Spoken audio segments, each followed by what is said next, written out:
moving on, we would like to invite Mr. Nitin Agarwal to the panel. Mr. Nitin Agarwal is a managing partner at Gopinath Group of Industries. He has over 25 years of work experience, 20 years post MBA with 11 years of banking product sales experience in the UAE market. Mr. Nitin has also successfully managed sales, distribution, and acquisition strategy for retail customers for United Arab Bank. So, Mr. Nitin, you're in the field of business, and your definition of networking must be completely different from that of Mr. Sridhar. What does networking mean to you, and how does it pertain to your field of work? How has your experience over the years shaped your opinion of networking, and how has that steered your journey so far? Well, thank you, Gautam. Me and Mr. Sridhar have been part of the same journey of a networking group called BNI. And we've known each other from BNI. And BNI has been I would say, a formal network. But I would like to take a little spin on the networking theory. One is a formal network, the other is an informal network. Yeah. So if you've been in a college, if you've been in a school, the peon you say good morning to, or the teacher you say good morning to, they are part of your network. There is always something you're able to get done with the people that you know, you've spoken to, you've been kind to. Because you know each other, you respect each other.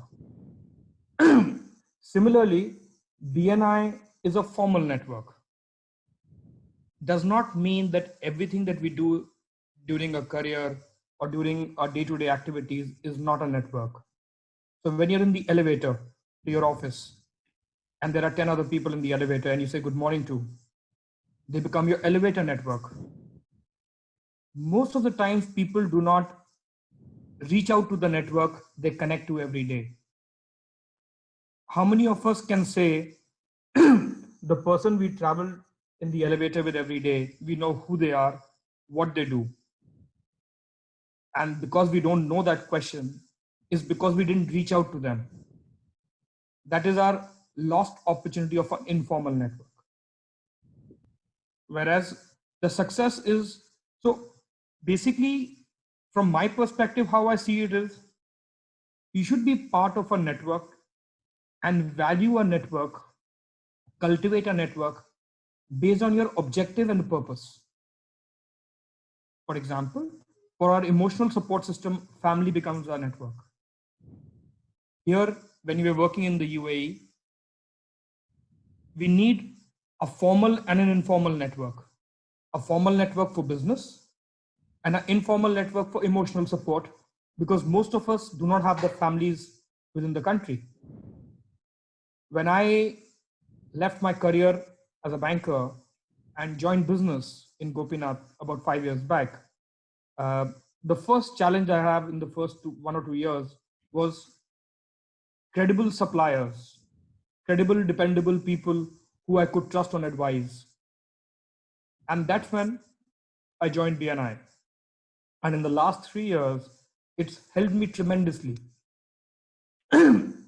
Not for business, not for growth, but the emotional business support that I've got. So in the BNI network, we have a lawyer, we have a doctor, so in every category of industry. Now, this became my formal network of reaching out. So I believe that, as Sridhar had also put it, network is your social capital, whereas net worth is your financial capital. How you leverage your social capital will define what you generate from your financial capital.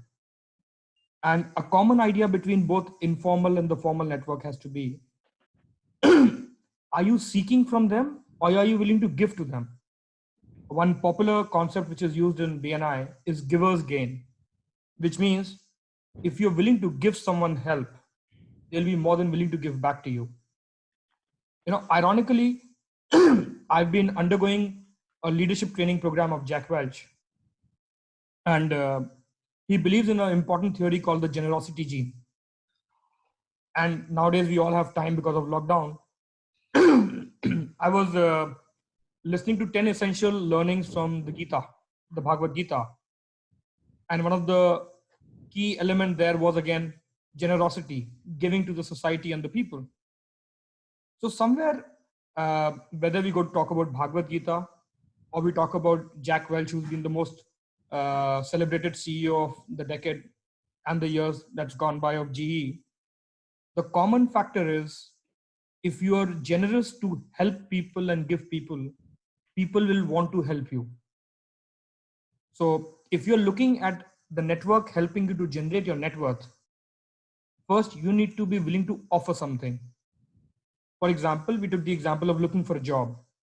Now, if you post your resume on a website, that's a network of job seekers, right? Unless and until you post your CV, you cannot get a job, right? So first you are contributing with your CV, your information. Similarly, in every network, it is important for you to assess why are you part of that network? What do you expect to gain from that network? And what are you in a position to offer to that network for them to give it back to you? So while I had prepared something else for the session, but I have taken the lead and cue from where Mr. Sridhar left and the question you asked, Gautam. So I hope I'm making sense and I'm able to answer the question that you're trying to ask me. Yes. Is there anything else that you want to add?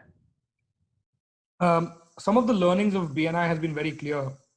In any network, there are three most important things. First is the visibility. Do people know you? Then do they trust you? Because if people know you and they don't trust you, they will not want to do business with you, or they will not want to trust their own referral network to you. So it is very important to create your visibility and credibility, which will eventually lead to the third objective, which is profitability. And that's emphasized time and again in BNI. And I think that is an applicable rule for all kind of networks that you would be part of. So, like you talk a lot about informal networking and not very formal groups. So, can you give us an anecdote of how networking has helped you not only professionally but personally as well? See, when you, as Sridhar mentioned in his example of his personal journey from 2012 on and the issues that he had sometime in his business in 14, I'm sure he had a small group on which he was emotionally dependent on, Mm-hmm. which is not the formal group of BNI, but becomes the informal emotional support. Because there are always certain things which you cannot share with everybody, but there always somebody with whom you can be transparent, you can be honest, and you trust their judgment and support on that. And that's why I feel like in a marriage, your wife is an informal support to you, because what's going on in your business or your job, she becomes your emotional support. Mm-hmm. If she stands strongly with you, the journey becomes that much easier. Okay. Thank you, Mr. Nitin. Also, as you may, and I guess everyone may know, we are all in a situation today which has been totally unprecedented. Like, even as recently as 2 months ago, the norm used to be face to face meetings, with various experts saying that online meetings won't build networks but only carry it forward. However, as we have seen, the world has undergone drastic change since the pandemic, and norms are being redefined.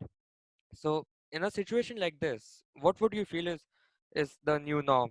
Like, is the shift to online networking beneficial? Will it become the new norm, or will face-to-face meetings still hold on? And what are your opinions on the same? Well, in my opinion, um, the ratio of online meeting to offline meeting will go up. With people whom you know, you have dealt with, and you have a trust factor, there, even a phone call can work. Offline will work wonders. There are a lot of meetings where you're part of only to exchange facts, where even your personal physical presence does not matter. So for those, I think people will more and more rely on online platforms. However, the personal one-to-one, the personal body language, I mean, in an online meeting, you can't really read my body language.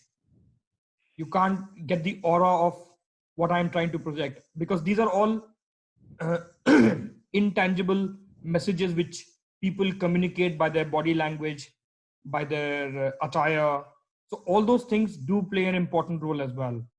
So while if in the past online meetings were like 10%, they'll probably go to 40 or 50% now. Right. Thank you very much.